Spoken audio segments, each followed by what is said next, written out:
Good evening, everybody, and welcome to our regular Monday stream. Oh, I've got the day right this time. you have indeed. Well done. Yes, we have. We have managed to announce the correct day. It's a low bar, but we try to meet it.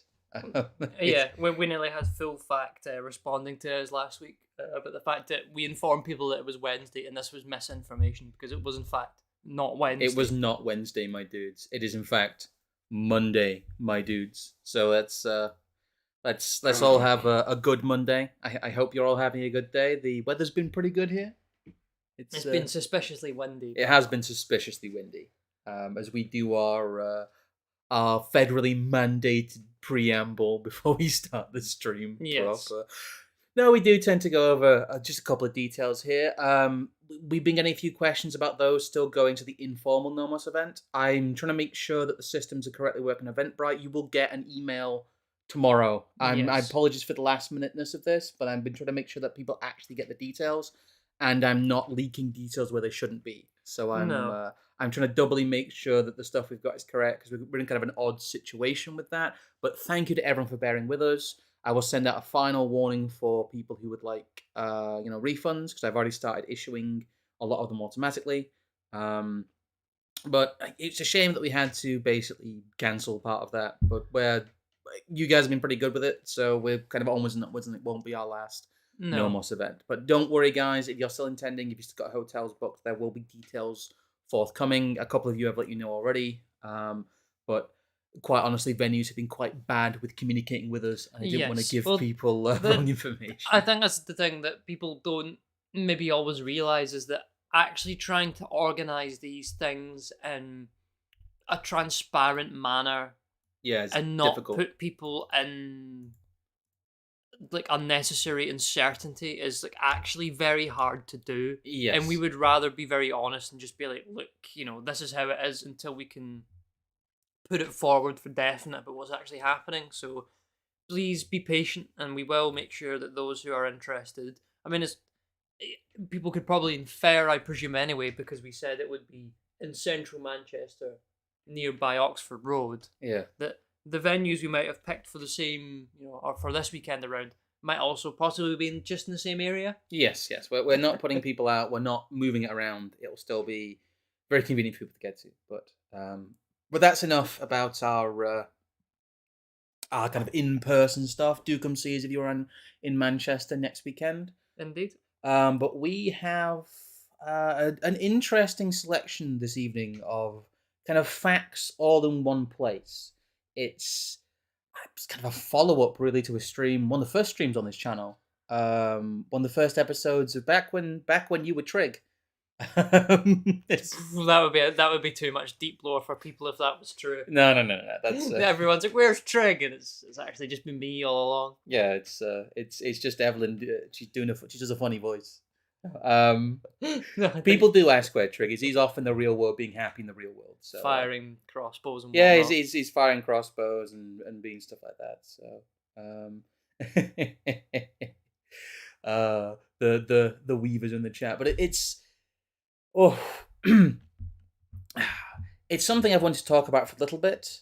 Is this whole concept of the fact that the Great Reset for many people has already happened. But before we get too far into it, I have put it in the chat. If you guys want to donate to us without YouTube taking a cut, the best way to do that is through PayPal. You can support us on the Substack as well. I keep promising more stuff over there, but unfortunately, it is yet to materialize. But we do have a decent back catalog of stuff on Substack you guys can read. We are just very busy, I'm afraid. Yeah, these 2 streams a week, as you'll see with the content of of this stream and the next stream, and well, as you see the content of all our previous streams, they take a heavy amount of research. So they do take up most of our free time really.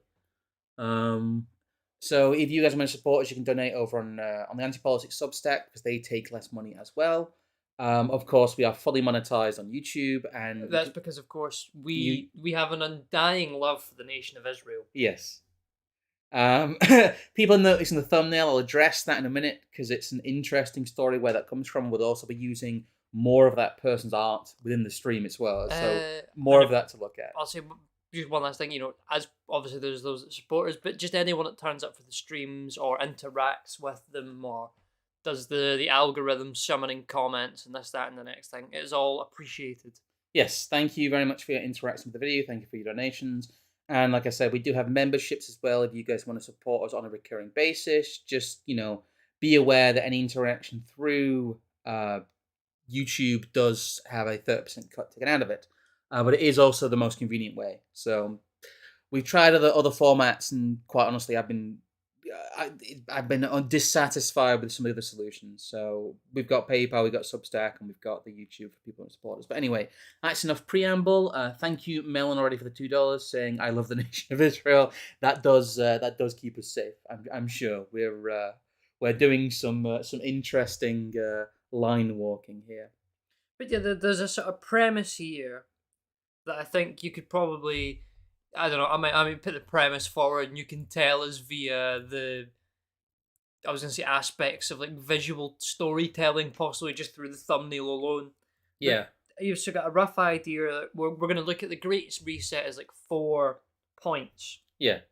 And these are just points that we're just gonna look at because that's the plan. Yeah. But these are the things that you would have to achieve if you wanted to reach the aims that are essentially put forward by like the World Economic Forum.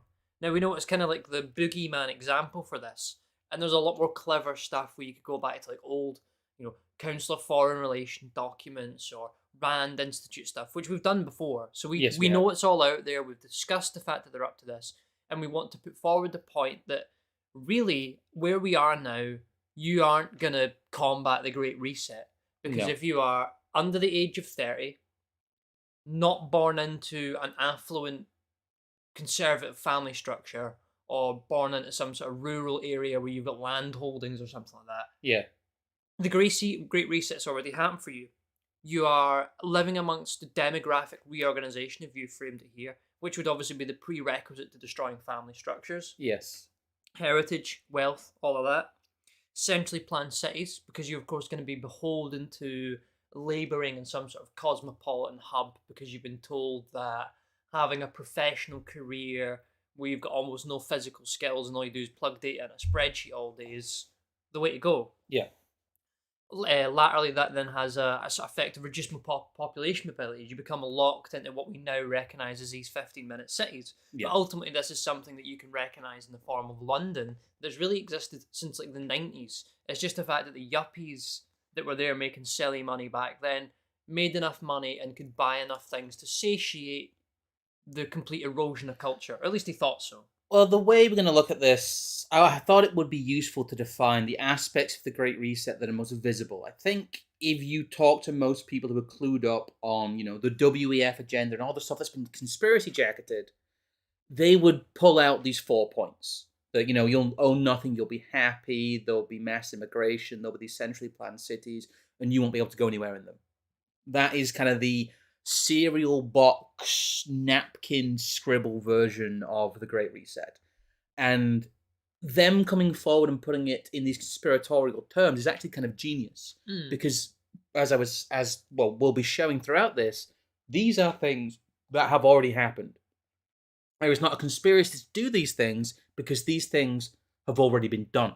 And when you get people like David Icke and Gareth Icke and all of these websites coming out and conspiracy jacketing all of this, it really harms the point, and it makes people think that this is something that is in the future, and that in the far future, in some cases, that is a 9/11 style, JFK's brain, fun true crime conspiracy. It makes it in people's minds almost like it's a fiction, when really what we'll be going through here is hard, cold reality. We get told that these streams are quote unquote blackpilling, but usually what we do is use the regime's own sources where we think they are most likely to be telling the truth, because I think in this case they are quite likely to be telling the truth because they are motivated to hide much of this truth. And we from our previous streams have enough reason to look through some of the statistics here and actually suggest that things may be worse than they are telling us, because we have very plain reason to suggest that they may be doing so. Well, the illustrations you're seeing in the thumbnail there is by a woman named Laura Breling. I think it's how it's pronounced. She's German, and her illustrations have appeared in the New Yorker, the Washington Post, the New York Post, I believe, or the New York Times. Sorry. She has created campaign posters famously for the German Green Party, and the illustration you're seeing currently in the thumbnail is a picture that was created for Die Zeit newspaper. You can't even see all of the Globo slogans in the graffiti. There's an ACAB covered up by our text. There's a lot of stuff covered up and not as legible, but we'll be using some of these. Yeah, the Zero Whiteman, and that is a theme in most of her art, but she's somebody who gets used as like the ultimate globo homo, almost like like self-parody level. Yeah, and I see some of the chats asking what do we mean by possibly conspiracy jacketed. It's to It's turning plain boring fact into sensationalized stories that people are less likely to believe. yeah, like what you said about the JFK one. You got Yeah. all this stuff about who was it this group, was it that group, so that you don't just recognize the fact that JFK was a shit lib communist and the CIA shooting him is probably the only good thing they ever did.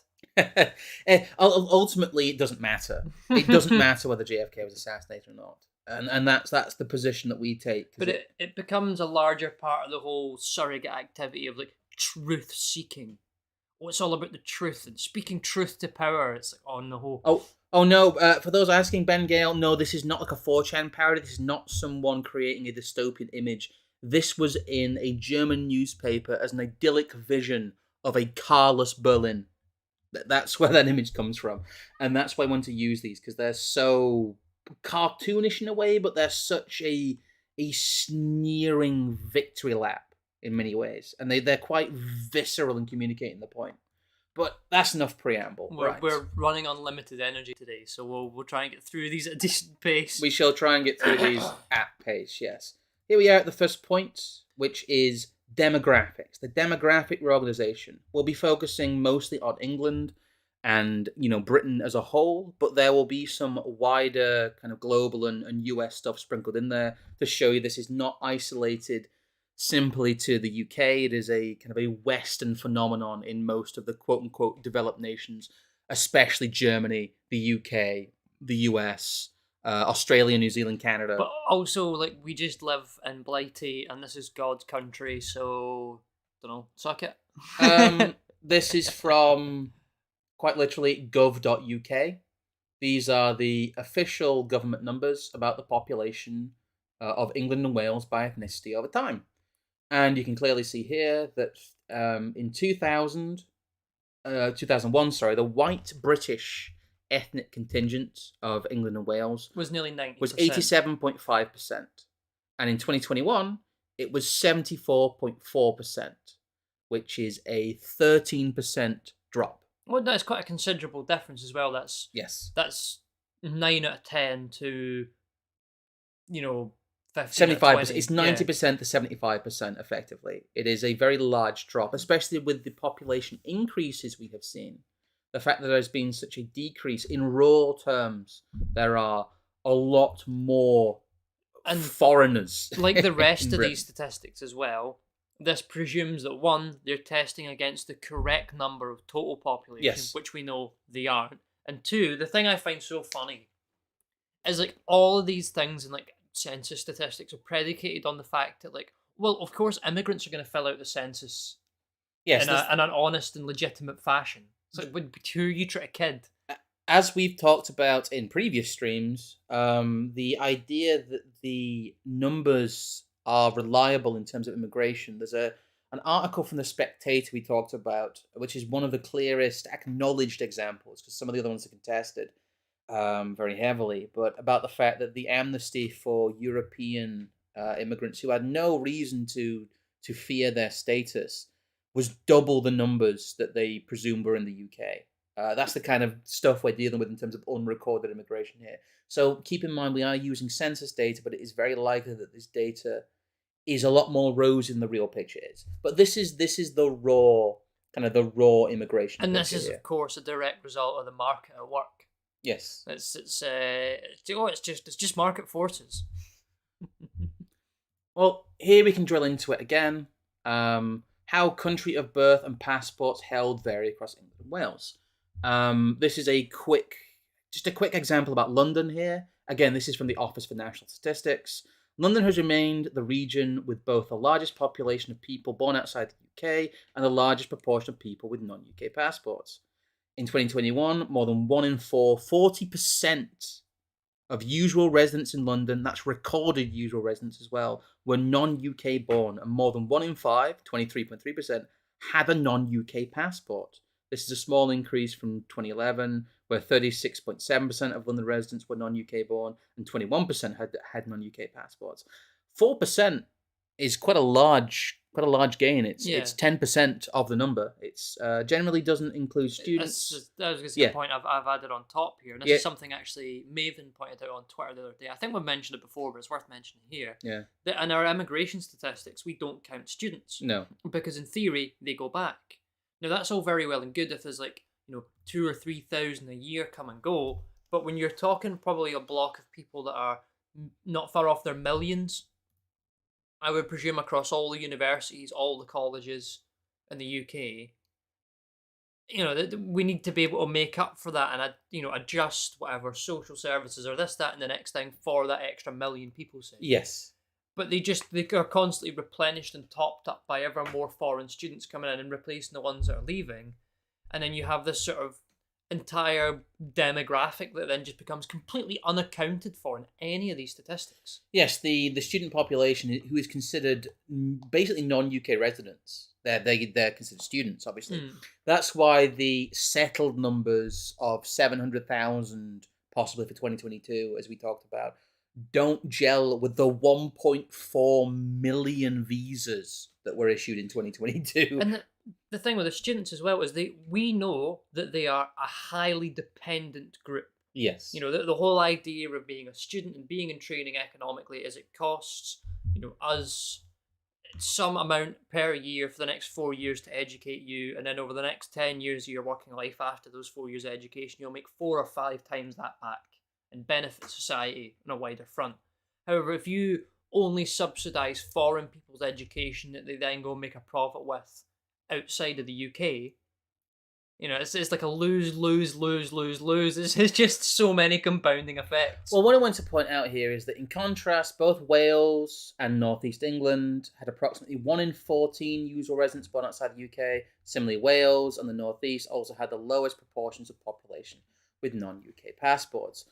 What this is telling us that this is an urban phenomenon. We know about Birmingham, we know about Manchester, we know that the urban centres of Britain are largely populated by non-white people, and they are largely populated by foreign-born people now.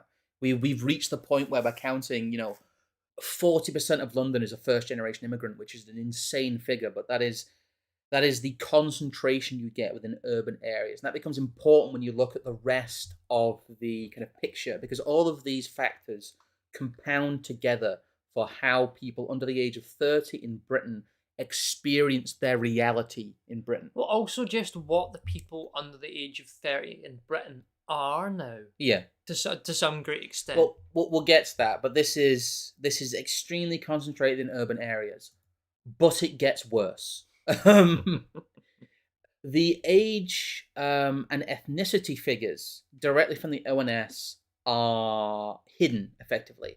They put the cart before the horse. They give you figures that are percentage of mixed race people who are 0 to 4 rather than percentage of 0 to 4 people who are mixed race, if you know what I mean. Yes. So 15% of 0 to 4s in the UK aren't mixed race. It's that mixed race people in the UK, 15% of them are age 0 to 4. So they don't really show the proper figures here. But this should really show you about how skewed young, if you look at the 25 to 29 area, there's a bit of a divide here. But if we go to it's really difficult to see. They made it very hard to see. The white figure here is level in areas, and then it kind of drops off percentage-wise. So there's a relatively even distribution within kind of 18 to 24 afterwards. But before that, under 18s, there's a large dearth of white, and that is not white British. That is simply just white. And that's why we get they're sort of obvious now, I suppose, like those pictures of like this X primary school in the south of London or X primary school in Bradford, and there is not a white face amongst them. No, yeah, it is very hard to get a proper demographics picture for that. But luckily, Migration Watch and also some of the local councils as well have recorded this in a bit more detail. These numbers are from 2015, but this is just from Sandwell in London. This is the ethnic story of a single district. And it is one in London that is not particularly considered ethnically diverse. If you look at some of the numbers here, they show that white British households are far larger in terms of certain demographics than they are in other neighbourhoods. You'll see here that St. Paul's, Soho, and all of that have much larger immigrant populations. So this is actually a relatively white part of London, or at least it was in 2011. But this picture is indicative of basically all, even considered white enclaves of urban areas. You see here that the 80s and over represent a earlier picture of Britain. Yes. And anyone who is basically 40 and over, you see the big jump there, has a very false picture of how Britain looks. They live effectively in an alternate reality. You see here that the bulk of immigrants really exist in this 30, kind of below 39, but really kind of below the 5 to 9 and 0 to 4 in this area, really.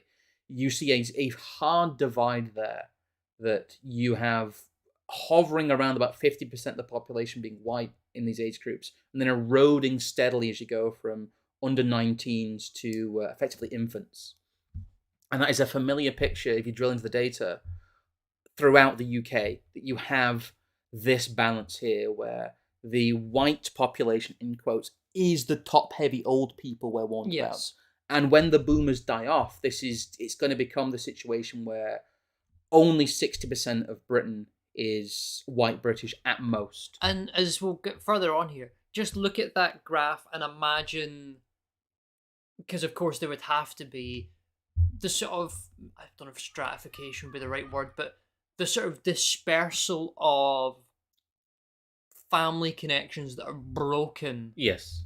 Throughout that sort of period of time, those who are the 80 and over group, what percentage of, say, the 20 to, let's say, from the 0 to 4 right up to like 19 or whatever, yeah, is there actually a connection across that at all?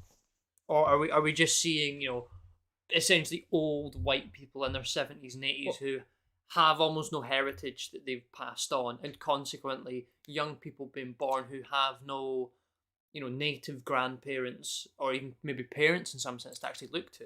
Well, this is a great indication the non-native population of Britain skews heavily young. And you're right in that because of increasing urbanization and other factors, that young people in Britain are separated from their families. And who is it who described it as a racial jungle? Was that Biden? Was that they are being thrown into Biden's racial jungle here? But this I thought was a good visual representation, because data like this is hard to find, because data like this is alarming, and that's why the ONS breaks it up differently. It gets even more alarming when we take the ONS's own figures about births. These are the main points about births in England. These are live births in England as counted. So there'll be a lot of births that aren't counted or are miscounted, or again, you can't deal with the grey and unseen population settings in Britain, but these are the government's own numbers when it comes to live births in the UK. They try and make them look more rosy than they actually are. We'll get into the real picture from Migration Watch later, but in 2021, 28.8% of live births were to non-UK born women, so first-generation immigrants. This is a decrease from 29.3% in 2020. The total fertility rate increased for UK-born women to 1.54, mostly due to second-generation immigrants. Yes. The fertility rate for non-UK born women remained at 2.03.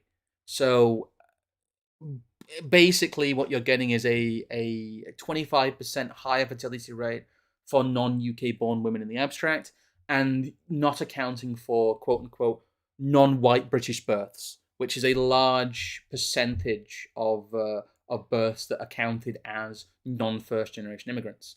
So you can see here that the picture, even this is not London, this is UK wide. So the picture in the entirety of I believe this is England and Wales. Sorry, this is not UK wide. This is England and Wales because they like dividing them up like that. But the picture in England and Wales is that roughly 30% of all live births are to mothers who were not born in the UK. And that's not counting mothers who were born in the UK and fathers who weren't. Well, see, I would also think as well that I actually think that non-UK born women remained at 2.3. That actually seems quite low. But I suppose if you were to factor in, old Caribbean families, Yeah. old Indian families, and a lot of older Chinese families who have no children Yeah.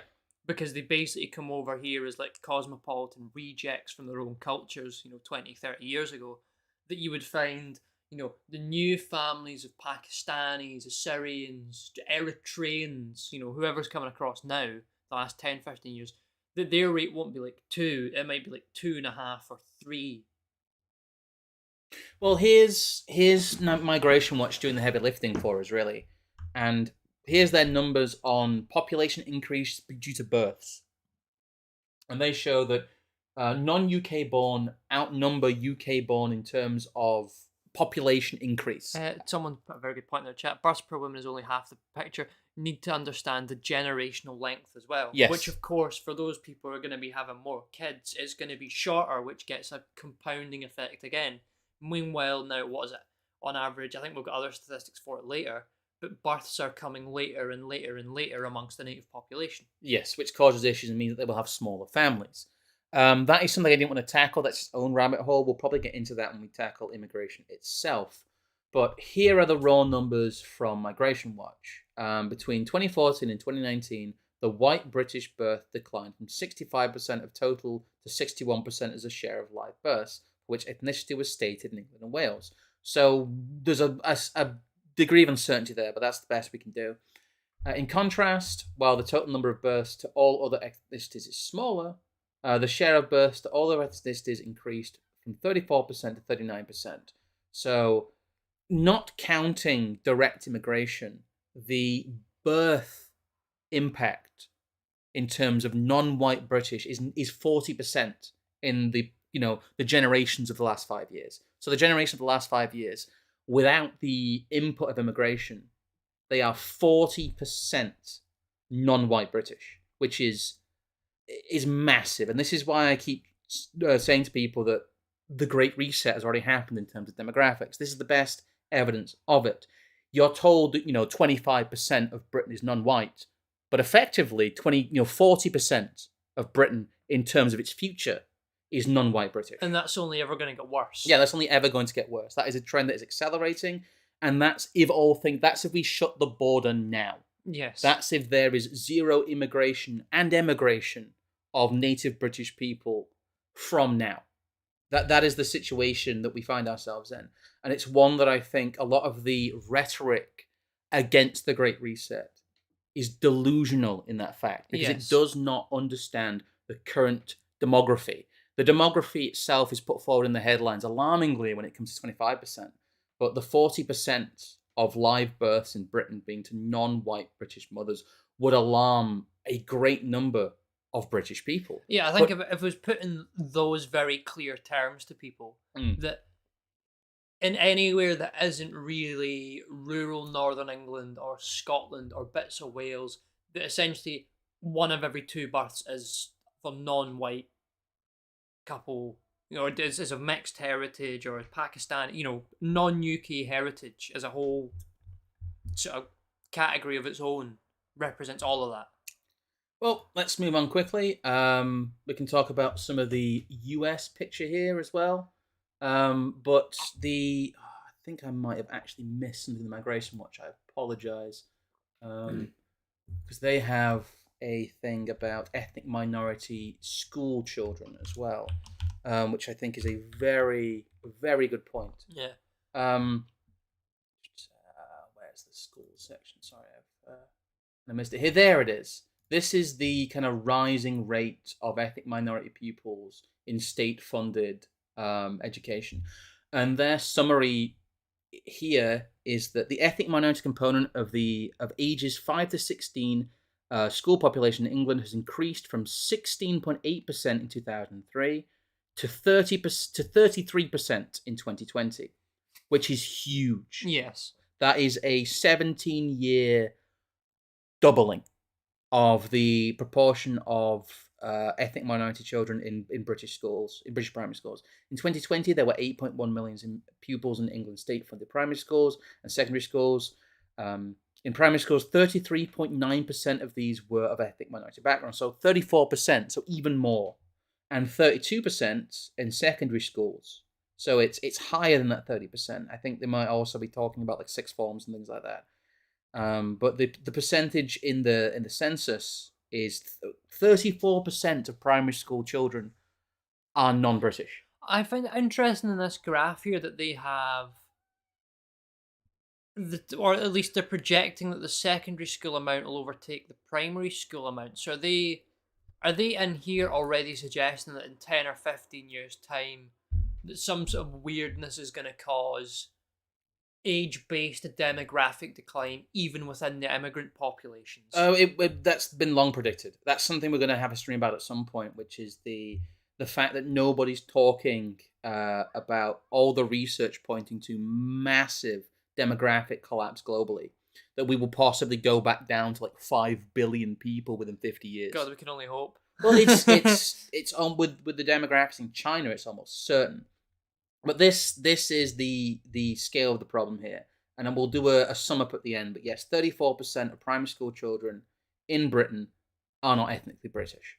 That is by the ONS's own numbers. That is the stated number that I believe is the floor rather than the ceiling. But we shall move on.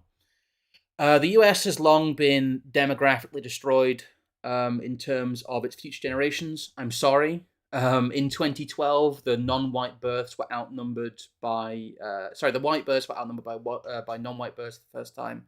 That was 11 years ago. Demographically, the Great Reset happened in America over a decade ago. Yes. And this would involve like mass deportations of settled peoples to reverse. That is the scale of the problem in the US. And as we move forward, this is from 2020, basically 9 years after that was published, children of color already make up the majority of kids in many US states. And there's the point here that really by the middle of God, this... yeah, that graph there, that's quite damning, that. Here's the US white population over time. Stays very steady until, well, the 1960s, when you look at that. And then it just goes from 84% all the way down to 60%. But in most states in America, most children of school age are non-white. And then you've got the wider problem of miscegenation in America, which is its own whole issue on top of that. And the fact that probably some 10 to 15% of people within the white group probably wouldn't really count as white to folk like ourselves. It's a whole quagmire because in multicultural society, deliberately, there is a blurring of heritages, and it is used as a way to deracinate people. We talked about it during our sensible discussion on race, and we talked about it a little bit during our Who is the English stream. Go back and watch those if you want to see more of our opinions on not only demographics but also like racial metaphysics. They're kind of interesting, and a lot of people weren't expecting that. So, and shall we say that there is obviously the racial demographic aspect. We can now go on to look at what we could refer to as maybe the age. Well, here we go. Here's and working parts of this as well. It's a little bit here. It's incremental, but race of U.S. children by age. Non-whites outnumber whites in all children under the age of 10. So the demographic collapse in terms of the magical 50% has already happened within the US. The demography is destiny. People will be very annoyed by this, but it's true. And currently there is nothing being done about this. In fact, it is being accelerated the direction. Again, this is why we say demography-wise that the Great Reset has already happened. But the next pillar to all of this It's not merely demographics. It is where these people are. It is housing and living. As we talked about previously, London and other urban centres are already majority non-white, and in some areas are nearly majority non-British born. That doesn't mean very much, but it's a great indicator about how far things have gone. But the other pillar to the Great Reset is where people are living and how they are living, not just who. We've gone through the who is living, How are they living? and now we're going to the how are they living, which Or is, where are they living? yeah, how and where are they living, which really, the plans of the managerialists, the global managerialists, are very clever in that they tackle the who, the what, the where, and in some cases even they give a why. Yeah. But Well, I think as well we could also look at this as a complete extension of the revolution of mass and scale. yeah, And as we've covered both in democratization and in bits of writing here, there, and everywhere, that this is a necessary consequence of the industrial revolution that we have been living through for the last 200 years, if not longer. The dissolution of community, the dissolution of culture tied to lands in a fashion that is immobile, that is yes, stationary, that is permanent. These things are all things that we have lost now because we all have become cosmopolitan, we're metropolitan, we move from all these different places to one and the same, yet they all look the same, and so on and so forth. Jack Fitzgibbons, you must be new here. Do go to our Substack if you want to see our opinions on constructive solutions, because we quite literally give speeches in person to rooms full of 70, 80 people about the constructive solutions. Either the viability of them or Yes. at least being realistic about them. I don't want to keep repeating myself, but we'll do a roundup at some point of, our speeches, what we believe, things like that. But that is tackled a lot in our in-person meetings. Yes. We are very, very forward about what we believe solutions are, and we have quite rigorous and grassroots and I think achievable ideas when it comes to what those are. So do go over to the Substack and do read those if you want to see what our actual Yes. solutions are to all of this. Because some people aren't happy with them, but they're at least not pie in the sky a lot of the time. But anyway, I understand it's a sincere question, but we're just trying to show definitively to kind of move past the whole point of there's a lot of energy spent stopping the Great Reset, and this really is about putting all that information in one place and letting you see how it all compounds together. Because I see almost none of this talked about in a totalistic manner. But anyway, young people leading 21st century resurgence in city centre living. The report Urban Demographics, Where People Live and Work, shows that the population of large city centres in England and Wales has more than doubled between 2000 and 2011. This is from 2015, by the way, with the number of residents aged 20 to 29 nearly tripling. This group now makes up almost half, 49%, of total populations of large cities. One of the big factors attracting young people to city centres is proximity and availability of jobs, with 3 times as many city centre residents walking to work than those living in suburbs or rural hinterlands.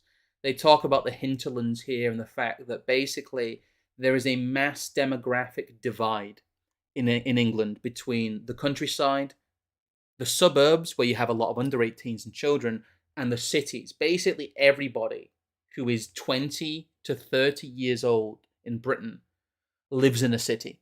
Or lives in some form of cityified town or village that is a part of a rail link to a city and has thereby become a sort of extension of that, which is why you can have these weird councils in the south of England that don't have what you think would be the population density or resources to put forward elements of very intense leftist or environmental activism. Yes. But because the populace that lives there just becomes a concentrated sort of client group for a city like London, you actually have an accelerated effect there than you even would in the city, because it's happening against such a low background level of other things.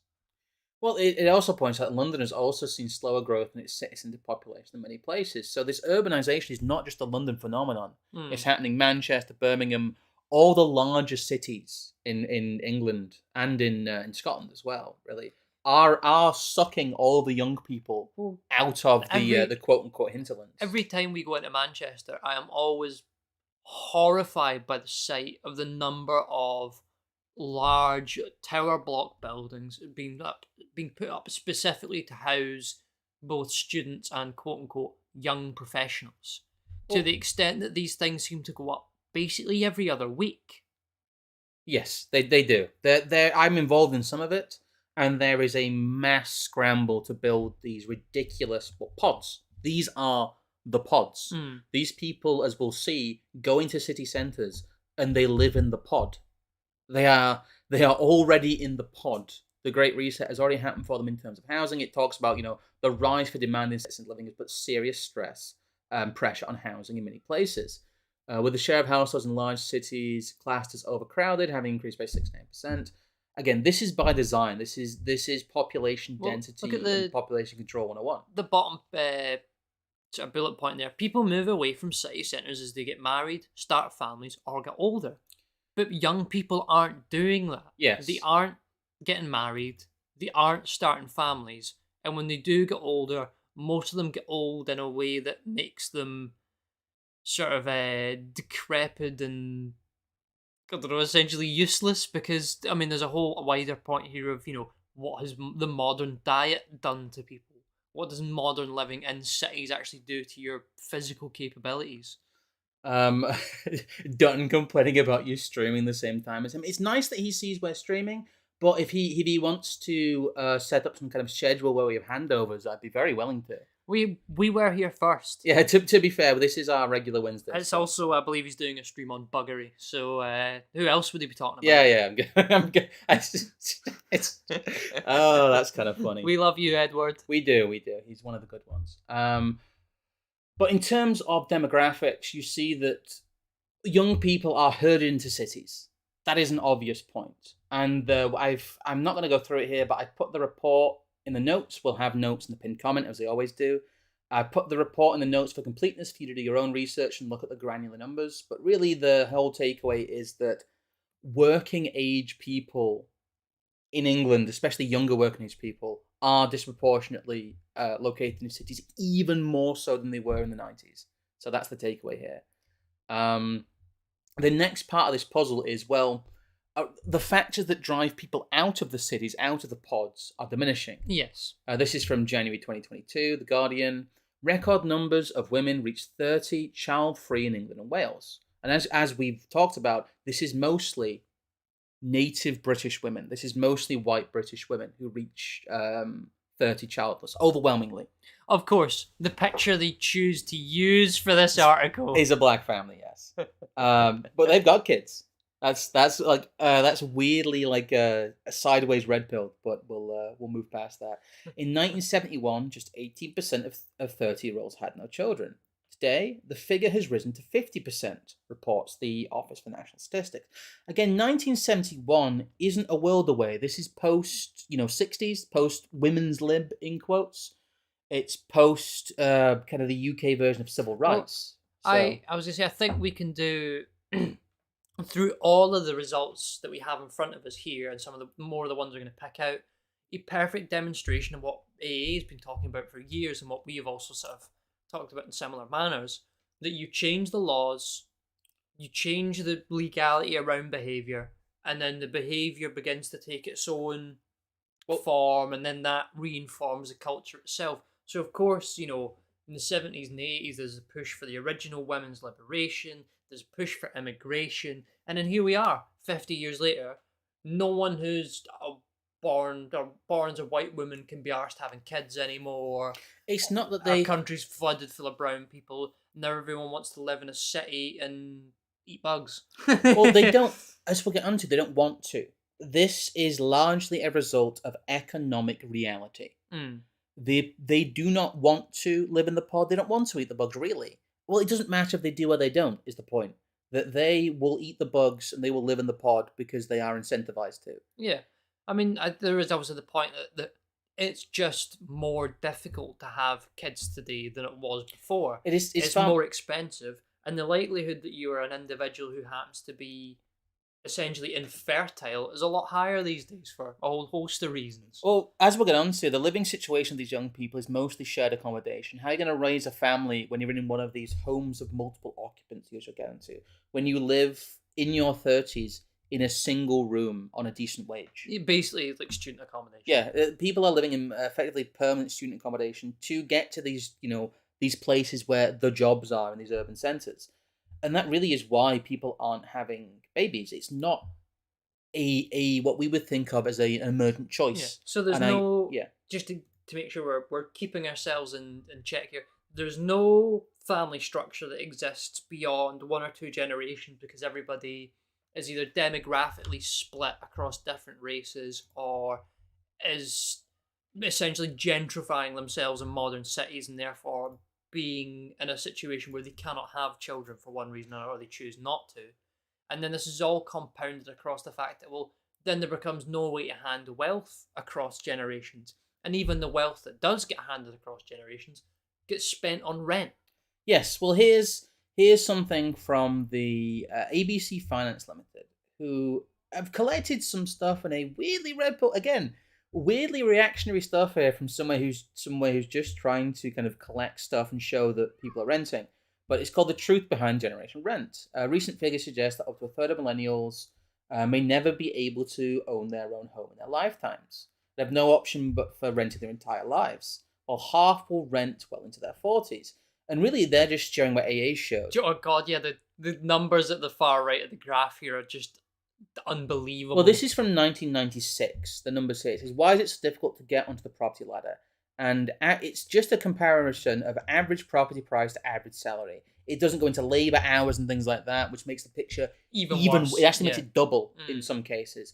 But in 1996, the average property value to average salary ratio was 3.55%.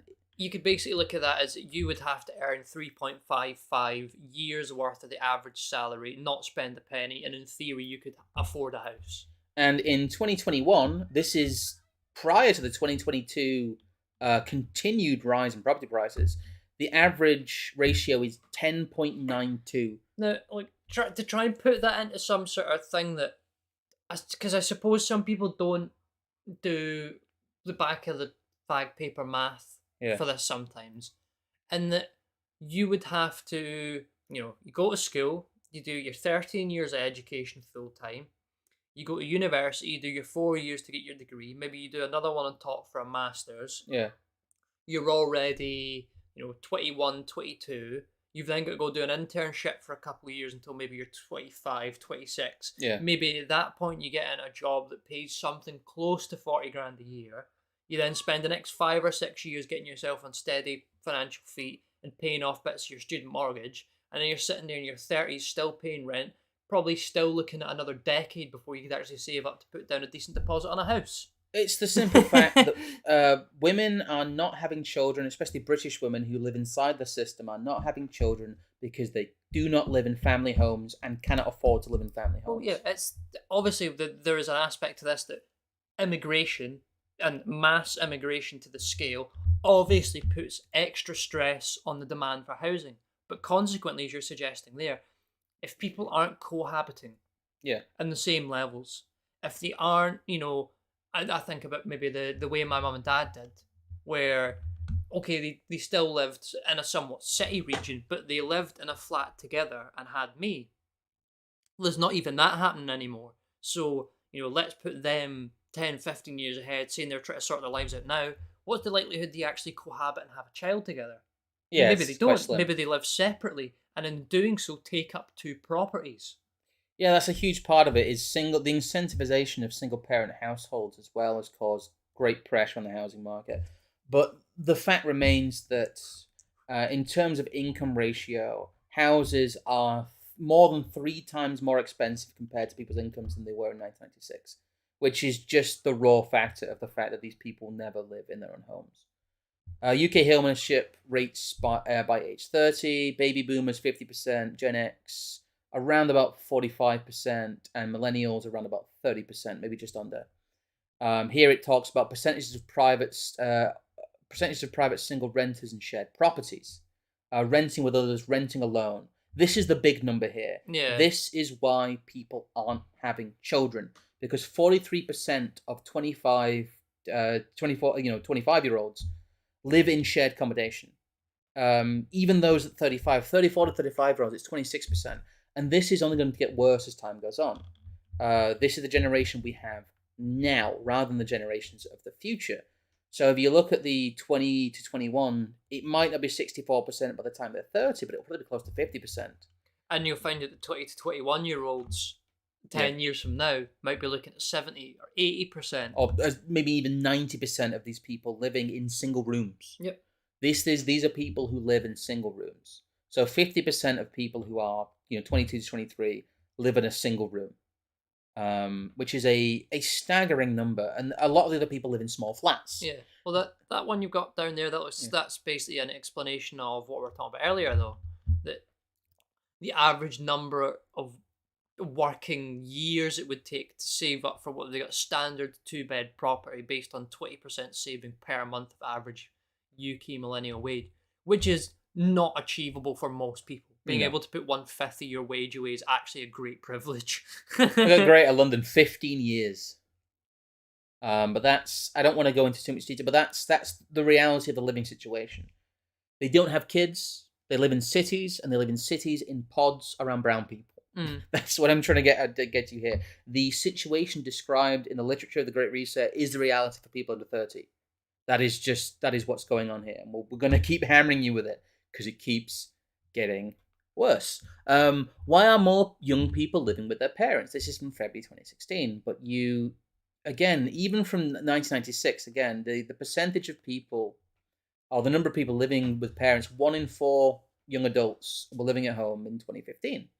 So it's not just they're living in the pod, they're also just living in their bedrooms. No, this is something I recognise. That for me to have left the home, God, nearly 6 years ago now at age 17, and to have done so permanently is actually like quite a strong rarity. It is extremely unusual. It's not something I was able to do. I moved in and out a little bit until my kind of mid-20s, really, when I was able to buy this property. Well, I rented a property previously, but I was able to buy this property. But it is unusual. My case unusual, your case unusual. So we have a much more independent living situation, a much more independent history than most of our respective generations do. One of the bigger things that I found while researching this is that it says 25% of generation rent, which basically means people who are under the age of 30, millennials and Gen Zs who are over the age of 18. 25% of them have moved 10 or more times since they left the family house, which is about twice as many moves as their parents did in their entire lives. Yep. The average Gen Xer, I believe, moves 5 times. The average Boomer, about 4 to 5. And the average above that, it gets lower and lower. But these aren't just people who are living in the pod. They are also rootless. They are a rootless bunch of people who 25% of them have had to move 10 times. Well, see, we know as well that it's not even the case that, like, oh, they aren't going to church or they aren't part of some local tradition or heritage. They don't even have neighbours that they can speak to. It's like that level of deracination. These people are from nowhere. They feel they belong nowhere. And this is why. These are the raw facts behind it. They cannot afford to buy their own homes and they have to move sometimes every year. I've experienced it myself, having to move around for work in terms of renting accommodation that isn't my own home. I've decided not to play that game anymore. It is not worth doing.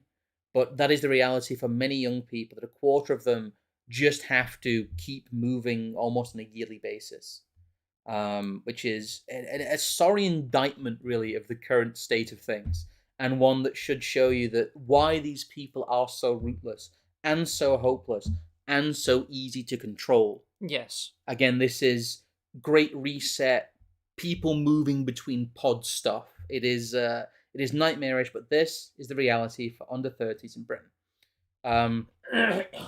Where are these people living then? These people are living in what are called homes of multiple occupation, or HMOs, or homos. Yes.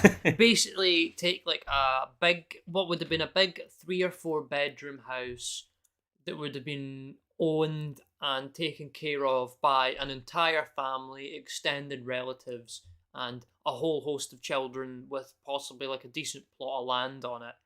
And you turn the land into a car park, put slage style locks on like every single one of the bedroom doors, and then pretend that it's like a 4 or 5 bedroom, like, student apartment Yes. or young professional condominium. And what that essentially means is the property gets treated like dirt, and it gets filled with people who don't actually engage with one another. They just No. become 4 or 5 people who all live in a space.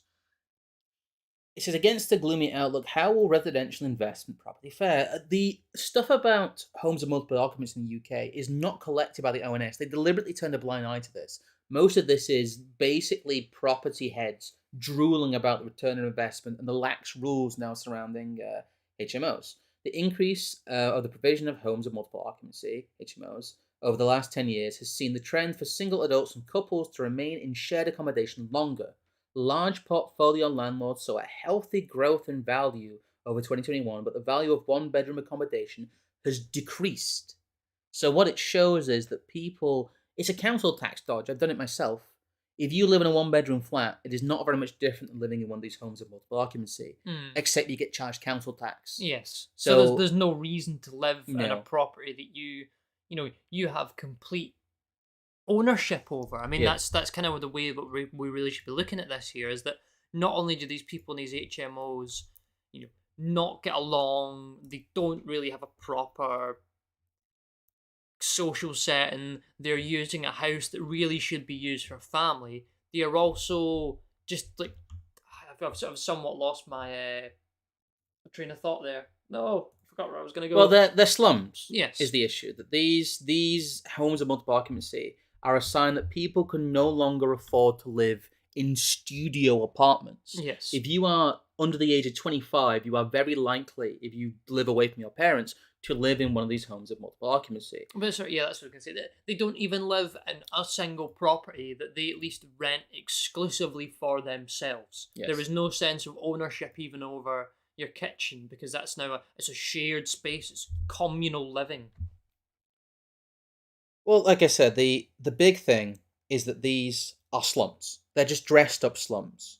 Thank you for the donation, AC. £10. I'll just call you AC. Bit of support. No need to read off. Thank you for the stream, but I've read it off anyway. I don't want to dox you. Thank you, AC. You know who you are. Thank you for the £10 there. But the point is that the housing situation is so grim for the under 25s that they live as immigrants did, as the poor immigrants are shown as living in the 1960s. It was shown as them living in these horrible slum conditions, 5 or 6 to a house, living in single rooms. That's just how young people live in Britain now. They are just a lot of people as well who are on good wages in the southwest of England will live in these situations, as they said here, well into their 30s, a lot longer. You can be somebody who is on 30k plus, who lives in the southwest of England, and you will rent a single room and not be able to save right up until your mid-30s, really. And why is it that people are doing that? Because mobility is so restricted in regards to getting to and from just like a job.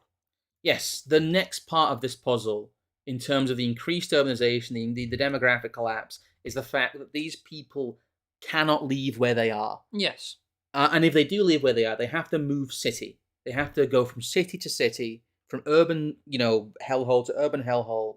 They are not able to move out to the suburbs or towns where property prices are cheaper because they cannot find work, because they cannot drive or afford to drive. Here's just from the RAC. Again, the decreased mobility, I think, is something we've talked about. It's one of the quiet cornerstones of the Great Reset. Yes. Is demobilization. Go back and watch our demobilization stream if you want to get a fuller picture of that. But from the RAC, young drivers who recently passed their test set to be banned from giving friends lifts.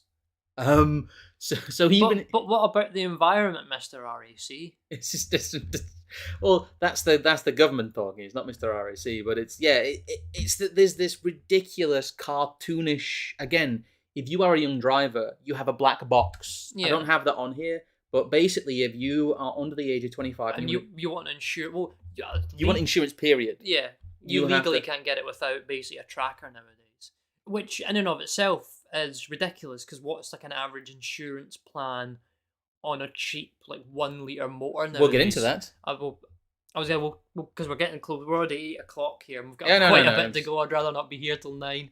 Here's the car insurance for 18-year-olds, and these are the cheapest ones. If I go by average price, the cheapest car to insure is a 1.25 door old Volkswagen Polo, and I presume that price as well is, of course, if you park it on your mum and dad's yeah, driveway in the Cotswolds. these are more realistic. Peugeot 108, 1.2 pure. Again, these are city cars. These are Peugeot But 108s. These are what if you Seat live Ibizas, Toyota Aigos. These aren't big fancy what if cars. you live in Manchester or Glasgow or London or Edinburgh and you're street parking? Yeah. I mean, forget it. Or you've 4 or 5 grand a year insurance. Well, that's the point. In that they kind of go into here that the fact that they're if you live in places where it's cheap, cheap is Truro. London is 2,223 for like that basic car. You aren't getting car insurance in London if you are I 18 bet years you old. London E10 is probably a very specifically chosen one as well. Yeah. If you live in London, you can't get car insurance if you're 18 for under £2. Good luck getting finance for that too. And this completely reorientates how late millennials, Zoomers can actually engage with the world around them. And I'm gonna say maybe move on to the next one here. Yeah, used car prices soared to record highs. A typical second-hand motor is now £4,000 priced than a year ago, with big family models most in demand. The idea of like the banger in Yeah. the 80s or 90s that you could take 300-400 quid, go to a local second-hand car auction, buy something with 6 months MOT, learn how to actually fix and manage the vehicle yourself. Yeah. Which, like, I think about how my parents sort of came into the world in like the late 80s, early 90s. They all had cars. They all drove around because it cost, like less than a quid for a gallon of fuel. And they knew how to fix them. They knew how to manage them and take care of them and appreciate them as machines. Nowadays, that if you're lucky enough to get a motor, you're probably just some snobby arsehole who gets mum and dad's old car that's some new model 2014, 2015 thing that's a closed off electric box that you can't fix. Thank you for the donation there, Sam153, 11 Canadian dollars. Thus as Britain as the rest of the Anglosphere it seems. Thanks for the stream, and thank you for the £2 or €2 there, Mosey. Basically just saying the West has fallen. But you're right in that these are average prices. This isn't if you use your car for business, because when I have a car, I put business use on it because I have to. That goes up dramatically. It can as much as double. If you're somebody who is like 19 and you want to be like a self-employed plumber, or you're 21 and you want to be a self-employed plumber, and you get yourself a van and you try and insure yourself a van for business use, they're going to charge you like 10 grand. Well, and that would be why there are basically no young people that drive anymore. No, number of young drivers plunges to record low. It's funny that, isn't it? We have a change in roadworthiness standards. We have the scrappage schemes built on top of eco legislation, built on top of this, that, and the next safety standard. All of a sudden, young people just don't drive anymore. Yes. Who'd have thunk it? It's less a nudge, more of a kick. Yes. We talk a little bit. I think there's a little bit of sauce here, but basically just it's a record low. There's a record low in raw terms, not just even percentages, but in raw terms. Yep. A record low of young drivers on the road. If you are under 30, it is quite likely that you don't drive. If you're under 25, it is very, very likely, if you're between 18 and 25, that you do not drive. It is quite simply unaffordable for working class people to drive in Britain, because a used car that is half the average price is £9,000, and insurance on a small city car is £2,000. Well, I was being generous as well with the HMO situation by suggesting that it might have a car park. Most of them do not. No, most of them do not have. Now, if you live in the city centre of London, you've got to find somewhere to park your car, 365 days a year, which means probably paying for it out of the nose. There's a quick one here from the Brookings Institute, which we all know is funded by the Council on Foreign Relations and also by the Bill and Melinda Gates Foundation. But even they are saying that why are young people driving less? Evidence points to economics, not preferences. All of the stuff about the green-aware young people choosing not to drive is bullshit, because, as we've talked about, learning to drive, getting insurance, and buying a car is unfathomably expensive if you are 18 and you don't come from money. We're talking 25 grand to get driving now. I'm not. I don't know about 25. I think you could probably do it for less than 10 if you really knew what you were doing. I'd say on average it probably costs people 25 grand to get driving, get a car, get insurance for the first year. No, I still think that's a bit over the odds. I think probably about 10. But that 10 would be, an absolute banger that costs 1,500 quid, and you're probably putting it on your parents' name, and then you'd be a A name driver, yeah. designated driver on it. But they talk about the fact that minimum parking requirements being removed, congestion charging, pedestrian-friendly infrastructure, which we talked about during the demobilisation stuff. Even outside of raw financials, you are disincentivized greatly from driving. How big cities are finding innovative ways to nudge people to ditch cars. That's part of this from 2016 as well. This is from 2016 as well. This is back when the nudge unit was kind of in vogue. But again, this is something that's being done to young people. It's not something that's happening naturally. Another source here talking about the fact that young people are driving a lot less. I don't want to read this one, but it talks about a massive decline here. This is 1983 to 2014. The percentage of 16-year-olds driving has basically halved. And then look at the inverse at the bottom. Yeah. That 70 and older, that's up 24%. That's almost kind of interesting that the older people who would otherwise have relinquished an element of mobility in their twilight years have decided not to do so. Yes. It's a great example of the fact that the inverse of this is the Great Reset has already happened for young people, but old people live in a parallel universe. They live in a parallel Britain that effectively no longer exists. We'll probably do the other half of that at some point, because that's possibly even sadder. Yes, the boomer paradise. Millennials dominate the US workforce, but they're still 10 times poorer than boomers. This is just before we get into this. It's one of the points that relates to that. We're moving on here to general wealth. Those were US numbers, by the way. That it's not just a UK phenomenon. That the number of 16-year-olds in America who drive has halved since the 80s. That is American numbers. So I just thought I'd add that. Yeah, the canteen effect doesn't just work in terms of those who get the money compared to those who don't have it. If you are born into a situation where some generation of people has already benefited from the canteen effect for the last 20 or 30 years, you are completely screwed. Especially when, essentially, you look at the boomers as having the wealth that has been accrued for centuries. Yes. It's not just that the boomers decided that they were going to be really clever and make loads and loads of money for themselves. No.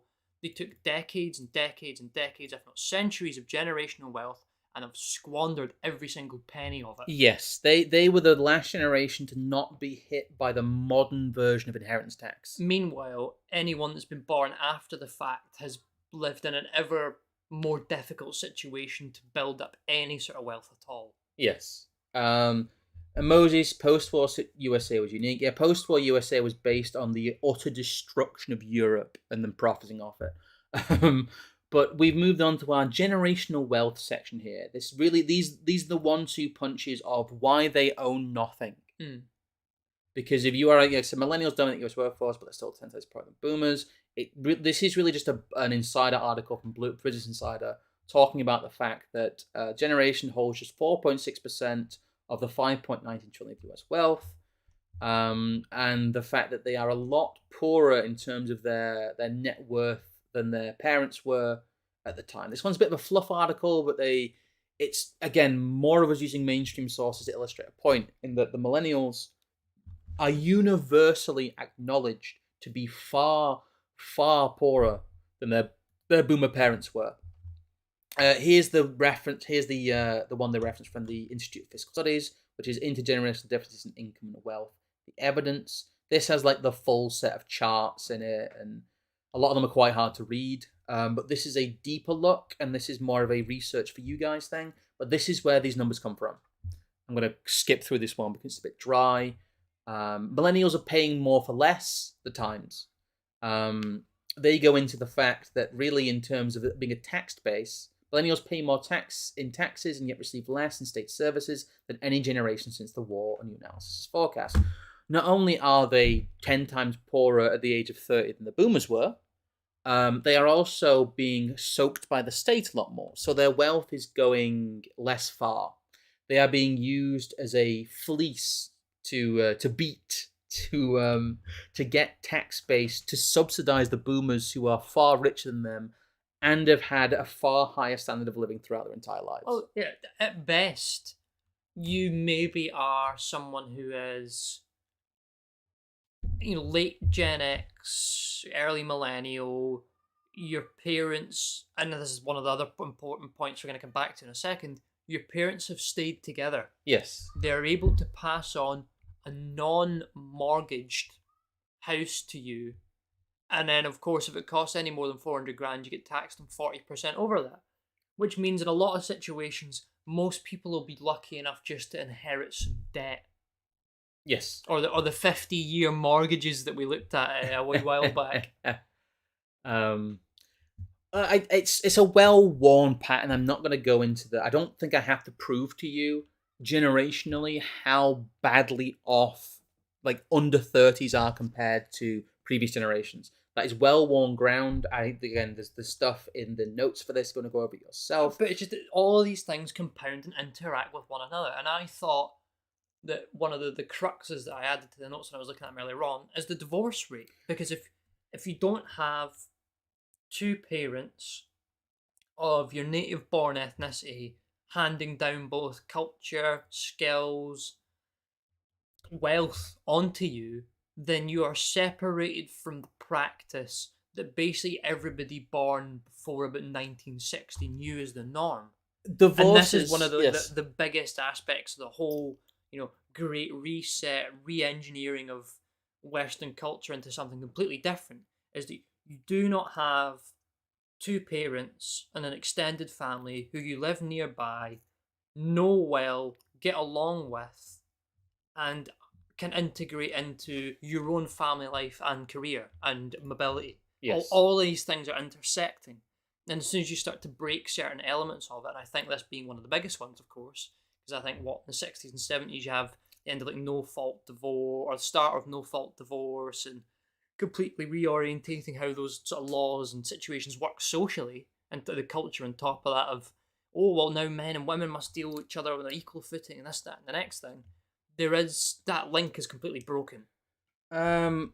Newsack in the chat, I think you're ignoring the fact that a huge part of the population are only waiting for their parents to die off and then they'll be rich. I think that's slightly facetious, but we're kind of going into why that won't happen. Yeah. A lot of the wealth of the boomers is split between these single parent households, some of which have step families. The breakdown of the traditional family in terms of divorce rates has been a huge driver of the loss of generational wealth. The boomers have squandered their mid-years, their 40s, in expensive divorces, and they have done so by buying two separate properties and having mortgages in later life. Yes. And then also doing equity release in later life. The generational wealth of the boomers no longer exists because they are divorced and going on cruises. Or the millennials the Gen X, they should be handing that inheritance on to, have already themselves divorced from relationships that were only started maybe 10 or 15 years ago. It's the knock-on effect across careers, wealth, demographics. Community cohesion's a big one. These are also why these people feel like they're from nowhere, because they are the product of broken homes. Something I always like to bring out as a illustration of the you'll own nothing and you'll be happy being a reality is the pizza on tick. Well, yeah, I remember getting a pretty good a tweet about that one ages ago, about the fact that buy now, pay later does the real heavy lifting for you'll own nothing and be happy. Yes, it does. All of these systems exist, and it's not the fact that you don't own the pizza. It's the fact that you don't have to own the pizza. You don't own the means to actually access pizza. Yes. You're only really able to access pizza through a credit or finance intermediary that you're privileged enough to use. We'll get into that as well, because the last thing I mention is the fact the UK inheritance tax limit has remained the same at about 350,000, whereas the average house price has ballooned past 400k. This means generational wealth will not be retained, not even in the form of family homes. At best, one can expect to inherit debt and very little else. So the inheritance tax boundaries do greatly affect this. It's wealth not only being inflated away, but inflated away into a manner which actually is adjusted the wrong way round. Yes. There's like a double punishment for it. Not only is it being inflated away, but the amount that's being inflated away over the top is also taken off you. Well, this is the whole, what was I put in the notes? It's pizza on thick, pizza on thick. Dino gets his kicks from his pizza on thick, which needs to be like a line in like a Chumbawamba song. But uh, well, that's enough tub thumping for one day. Um, there's a lot we're not going over here, but I'd like to get on to really wrapping all this up because we've been a little bit all over the map. But there are a large amount of compounding factors here. And I'm using the background art here. I'm once again using that terrible German bird, Laura Breeling, and her horrible Globo Homo art to push home my points because, once again, this is not parody. This is the way they see the world. But the further breakdown of traditional communities and towns as urbanization increases is an engine. Without even the demographic factors, this has been happening since the 19th century. Urbanization resulting from having to live near a job due to lack of personal transport leads to further decreased mobility. Again, it is an engine, it is a cycle. This urbanization feeds young people into contact and competition with the immigrant populations that outnumber them in urban areas in many places. It not only feeds people into competition with each other, it feeds them into competition with non-Brits, which is why all of this is so sharp. They are urbanized, they are demobilized, they are demoralized, and they are detached from generational wealth. A need to cluster around job hotspots puts under 25s into homes of multiple occupancy and long term rentals, which in turn means they are unable to have children, especially young white professionals. Mass immigration of working age peoples dilutes wages and increases housing competition. Culturally, white British people, and this is the important part, are the most susceptible to these forces as they have nowhere to retreat to, nowhere to return to, and are less prone to working outside the system and are less prone to criminality.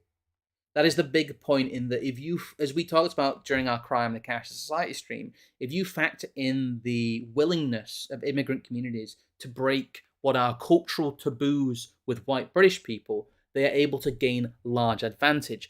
Benefit cheating, naked criminality, fiddles, fixes, all of this, and their ability to work within a framework of racial preference for their own group means that they have a leg up over culturally white people, over, ethnically white people. It is a huge unspoken factor that they are able to get around many of these control aspects simply by having less respect for the system rather yeah, than more. it's something we've discussed both in the Crime and the Cash Society, and it's heavily predicated on the idea that, in some form of recompense for colonialism, Western whites should become the host population and the host culture for migratory movements of brown people who may or may not want to stay in your country but should be able to take advantage of the resources and the people there as they please when they do. For more on that, actually see our Tony Soprano The Last Patriarch stream. There's some good stuff about. I can read the next one if you Oh want. yeah, you can read that one. And that's probably relevant for me as well here. If you're aged under 25 in the UK, the Great Reset has already happened for you. You own nothing and you're probably at least pretending that you're happy.